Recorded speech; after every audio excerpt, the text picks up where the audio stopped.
Do të flasim për një gjë interesante, në fakt një lansim i një lodre të re që për shumë mund të jetë e çuditshme, megjithatë është lansuar Barbie autike apo Barbie me autizëm.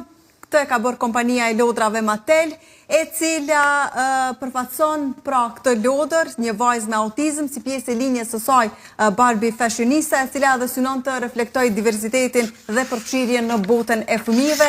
Kjo Barbie është zhvilluar në bashkëpunim me një organizatë të drejtuar nga vetë njerëzit autik për të siguruar një përfaqësim sa më të saktë dhe respektues të përvojave të komunitetit autik. Ashtu siç po shohim edhe në këto pamje, shohim se kjo lodër tashmë ka disa karakteristika kryesore, që është artikulimi me bryla dhe me shputa për të pasqyruar lëvizjet si shprehje të emocioneve që përdoret tek disa fëmijë autik. Pastaj kemi sy paksa të kthyer anash, duke reflektuar edhe faktin se shumë njerëz autik shmangin kontaktin e drejt për drejt me sy, aksesorët për menaxhimin e stresit, kufjet, të cilat edhe po i shohim në këtë foto, të cilat janë për ndalimin e zhurmës, për të reduktuar mbi ngarkesën, tablet me aplikacione për të nxitur mënyra të ndryshme komunikimi dhe një veshje të lirë dhe të rehatshme që merr parasysh ndjeshmëritë ndaj teksturave të disa fëmijëve autik. Kjo lëvizje apo ky lansim lidhet me një trend më të gjerë të kompanive të lodrave për të përfshirë karaktere me aftësi të ndryshme, duke filluar nga Barbie me diabet, Barbie me sindromen Down apo Barbie me vështirësi në shikim apo dëgjim. Qëllimi kryesor i këtij lansimi është që fëmijët autik të ndjejnë se mund të shohin veten të përfaqësuar në një lodër ikonë, ndërsa fëmijët neurotipik mund të mësojnë të kuptojnë dhe pranojnë diversitetin në përvojat njerëzore. Për mënyrën se si është parë realisht lansimi i kësaj lodre dhe si mund të ndikojë edhe tek njerëzit me spektrin e autizmit, e po ashtu edhe tek njerëzit e tjerë, në një linjë të drejtë për drejtë nga Shqipëria kemi Entela Binjakun, sociologen që her pas here e kemi në mesditë. Faleminderit shumë Entela që dhe sot jemi ne. Faleminderit ju për ftesën, përshëndetje të gjithëve. Ndërkaq në një linjë tjetër e kemi edhe psikologun Ron Kastrati. Ron, faleminderit edhe ju që jeni sot me ne. Faleminderit për ftesën. Si keni parë fillimisht, po e nisim me juve Ron, si e ke parë lansimin e kësaj lodre pra Barbie autike? Si mund të ndikojë kjo realisht edhe tek fëmijët, me qenë se fëmijët janë ata të cilët edhe do të luajnë me këtë lodër, si mund të ndikojë tek fëmijët autik? Shikoni, nëse i referohemi bindjeve tona, opinionit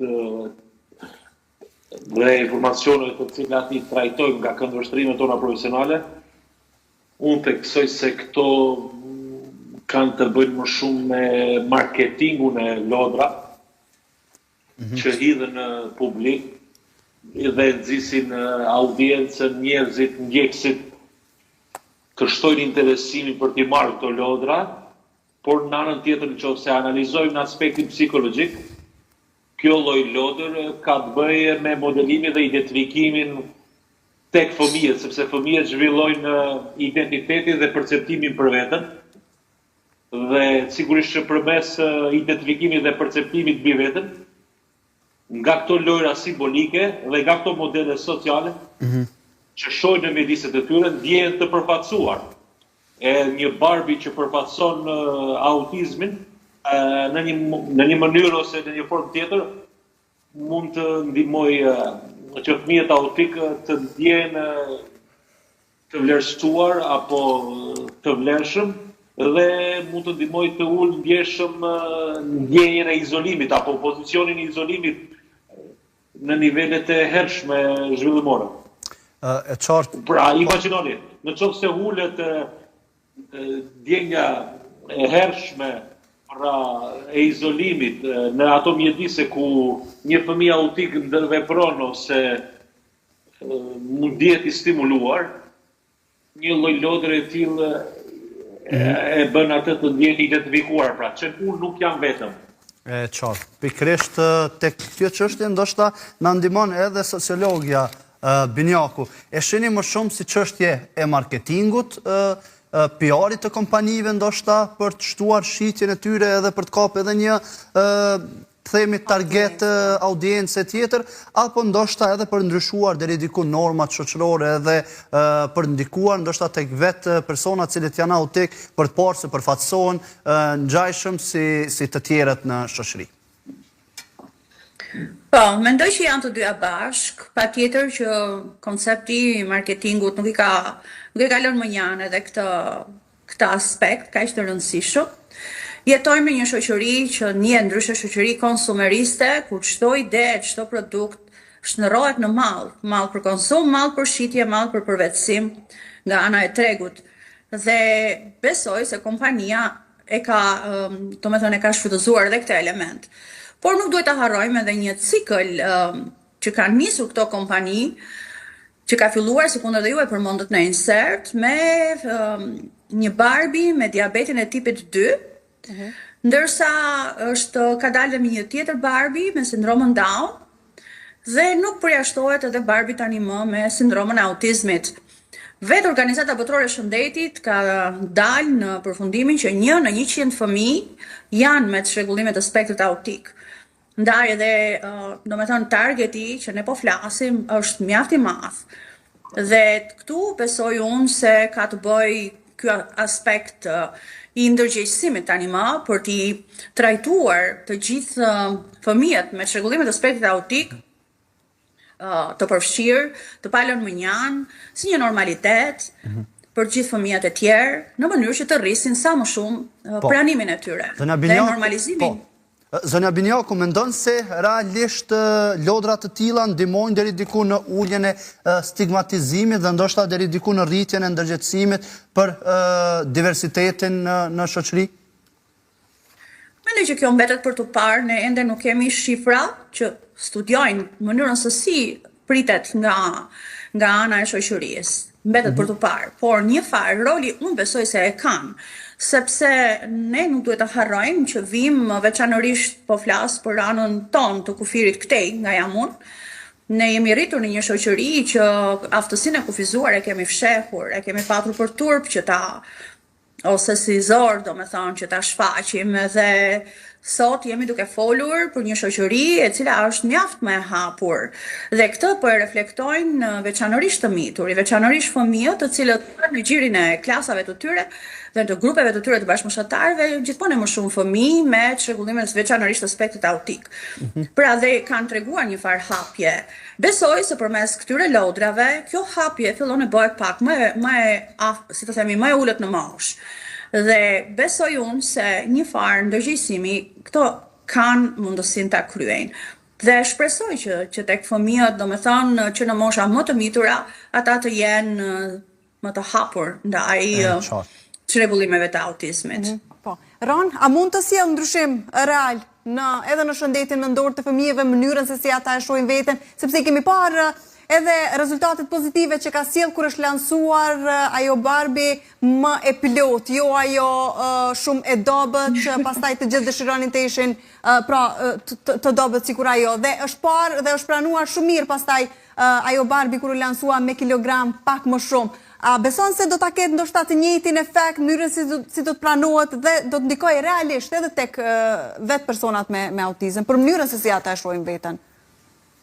Efekti, një prej efekteve të para që mund të ndikojë pozitivisht në këto rrethana është ngritja e kapaciteteve diverse në një realitet sociokulturor, pra luftimi i tyre stereotipeve mbi këta fëmijë dhe mbi perceptimin e njerëzve në raport me këta fëmijë, por edhe tek marrëdhëniet e fëmijëve jo autik në raport me fëmijët autik, sepse kjo kukull mund të nxit kurreshtje, pyetje të shumëfishta për ato sjellje apo veprime të cilat zhvillohen mjedise klasore, komunitare, në lagje, kudo qoftë. Imagjinoni, pra këtu kemi të bëjmë edhe me neurodiversitetin. Kur them neurodiversitetin, këto lloj lodra mund ta ulin ndjeshëm perceptimin stereotipik mbi këto probleme ose mbi këto çrregullime neurozhvillimore. Megjithëse mos harroni, ka brenda komunitetit, brenda shoqërisë, debate dhe diskutime të vazhdueshme të pandërprera mbi këto eksperimente, mbi këto lodra, sepse edhe kjo mund të prodhojë një stereotip tjetër, mbi fëmijët autik, edhe cili mund të jetë ky stereotip, pamja një fëmijë autik. Pra, nuk është një fëmijë autik, nuk është kjo e vetë një pamje. Fëmijët autik janë fëmijë angjëllor, dhe mbi të gjitha kanë kapacitete inteligjente. Por kjo Barbie në cilën e kanë lasuar kjo kompani ka të bëjë pikërisht me disa prej tipareve të cilat janë më të shfaqura tek fëmijët, të cilët ose tek personat në përgjithësi të cilët janë të prekur me spektrin autik. Dhe në këtë kontekst, për të rikthyer ndoshta edhe një herë ndikimit që mund të ketë rënë pikërisht një Barbie e tillë, mendon se kjo mund të krijojë më shumë edhe empati, edhe mirëkuptim tek bashkëmoshatarët e këtyre fëmijëve të cilët vuajnë, në fakt, jo vuajnë, por janë me çrregullime të tilla? Pavarësisht se si prezantohet, rëndësi ka prezantimi i kësaj lodre, në mënyrë që pastaj të forcohet empatizimi në raport me këta fëmijë. E jo thjesht ta shfaqësh lodrën, dhe lodra ti imitoj apo në bazë të mekanismës së saj, ti prezantoj ose ti shfaq disa sjellje elementare të cilat kanë të bëjnë me fëmijët autik. Prandaj unë kam ngulur se këtu duhet të zhvillohen dialoge publike përpara se të hidhen në publik këto lodra, sepse po mund ngjajnë sikur eksperimente. Ka të bëjë rënë më shumë ndoshta mënyra se si pranohet edhe me çështjen kulturore edhe mënyrën se si paragjykohen, sepse ndoshta më ndryshe mund të pranohet një kukull e tillë në një vend të emancipuar, siç janë për shembull Shtetet e Bashkuara të Amerikës, sesa në një kulturë siç është kjo e jona në Kosovë, në Shqipëri, ku e përmendi edhe zonja Binjaku, njerëzit shpeshherë edhe i fshehin fëmijët e tyre të cilët kanë çrregullime të tilla. Blendi, prandaj... Më pas edhe mendimin e Binjakut e marrim. Po. Ta them një gjë. Një dialog kulturor. Por ne në një shoqëri nuk duhet të jemi çdo gjë dakord. Ajo vetë çfarë prezantohet, duhet të jemi edhe kritik. Edhe kur jemi kritik, atëherë stimulojmë racionalitetin tonë, mendjen tonë për të zhvilluar debatin dhe për të diskutuar për gjetur zgjidhje në këto rrethana. Dhe sepse kjo e sfidon mendsinë. Qartë. Binjaku? Po, unë e kuptoj këmbguljen e kolegut, sepse është i vërtet dhe për mendimin tim ky lloj rreziku, që ne të mirëpresim, të marrim, të përqafojmë çdo ide, edhe kur e dim që në kontekstin tonë social-kulturor ajo nuk paragjen vend. Dhe ndonjëherë edhe ne rrezikojmë të pranojmë çdo gjë pa bërë asnjë lloj filtri.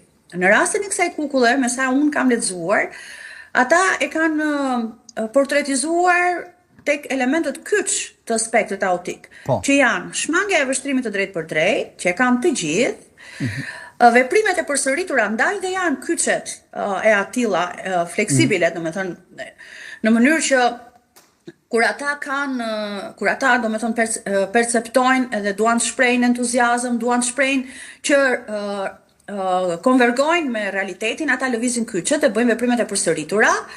Dhe kanë vendosur edhe këtë veshje që në fundit i parafrohet, si të themi, lirshmërisë në qëndrim që për ata është mjaft esenciale. Por edhe unë mendoj që shoqëria jonë ka nevojë për shumë thellim, sepse ne vim nga një sfond dhe jetojmë në një kontekst të atill që e kemi shumë të zorshme aftësinë e kufizuar. Sot që ne flasim, ka mjaft prindër, po flas në Shqipëri, që nuk pranojnë edhe kur i regjistrojnë fëmijët në ciklin parashkollor apo në ciklin e ulët, të pohojnë se ai fëmijë ka lindur me një çrregullim të spektrit autik, duke u bërë një vështirësi shumë e madhe për mësuesit, për edukatorët e tyre, sepse ligji parashikon që kur një fëmijë ka një diagnozë të këtill, ai meriton të kërkojë nga shteti një mësues ndihmës.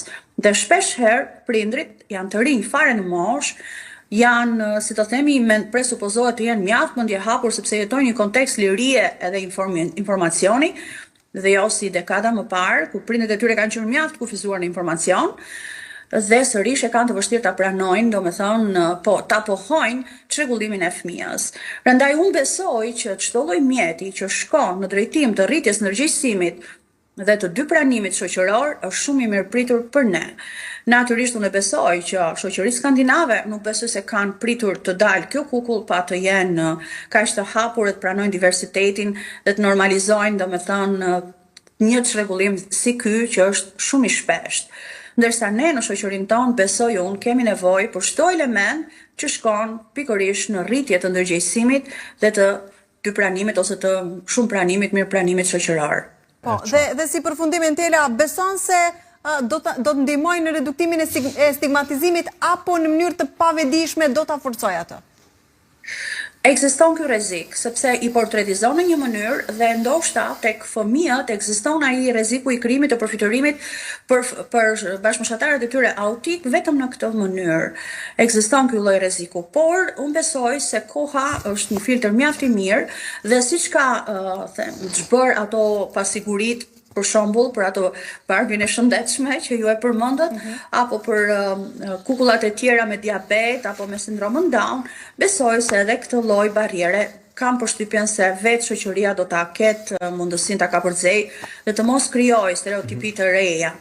Por sa i takon a do ta ndihmoj apo jo, unë besoj që gjithçka lind me ndërgjegjësim, gjithçka lind me thellim, me komunikim, me, si të themi, me zgjerim, vetëm ashtu ne mund të jemi një shoqëri që nuk tregojemi stigmatizues ndaj fëmijëve me çrregullimin të autizmit. Megjithëse unë e përmendra dhe më herët unë kam parë vetë, domethënë që realiteti tek fëmijët e mitur që kanë shok dhe shoqe bashkëmoshatar autist është shumë më demokratik se sa tek ne të rriturit. Ata janë shumë më të hapur, i pranojnë, i ndihmojnë dhe nuk, si të themi, nuk kanë të tilla barriera si që kemi ne ndonjëherë në të mëdhenjtë.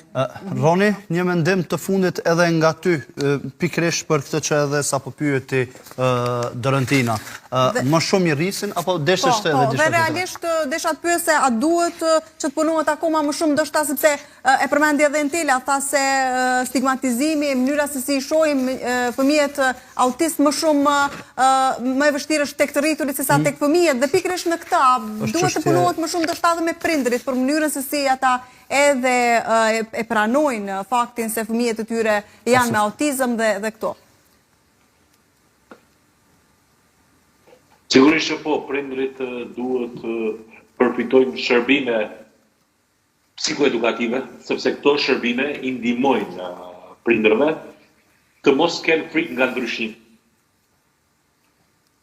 Vetëm me klasikën, duke mos përfituar nga mundësia për të ndryshuar ose për të sjellur progres jetë familjare, atëherë kjo shkakton probleme dhe cenzura nga më të ndryshmet. Dhe unë kam bindjen edhe për një gjë tjetër. Nuk është vetëm kjo kukull, po janë edhe njësë shansesh e mundësish psikologjike, psikoedukative, mirë trajtuese nga personite shëndetësore që jo vetëm ju ndihmon familjeve dhe prindërve ka përcjellë dhe ta sfidoj këtë periudhë, mund vetë të tyre në mjediset sociale, sepse vetëm përmes përkushtimit pasionat dhe punës, mund t'i sjellë rezultate të pritshme punës, duke sjellë ndryshime pozitive fëmijëve. Dhe në anën tjetër, edhe një këshill. Sot marketingu unë kam bindjen po e përdor karem shëndetin në disa raste. Kjo është bindja ime. Pse po e përdor karem? Për ta shitur një lodër ose për ta promovuar atë, një problem ose një çrregullim ose çfarë do lloj shqetësimi që ka të bëjë me njerëzit. Kjo është e ndjeshme për shoqërinë. E qartë, Roni, ne në fund të ditës po shpresojmë shumë që qëllimet edhe ajo se çfarë kjo kukull përfaqëson tek fëmijët, madje edhe tek prindërit të cilët blejnë këto lodra për fëmijët e tyre, të ketë një ndikim pozitiv, ndërkaq nga këtu unë ju falenderoj shumë që ishit pjesë e këtij diskutimi sot në episodin e sotëm të mesdites, zonja Binjaku dhe juve Ron.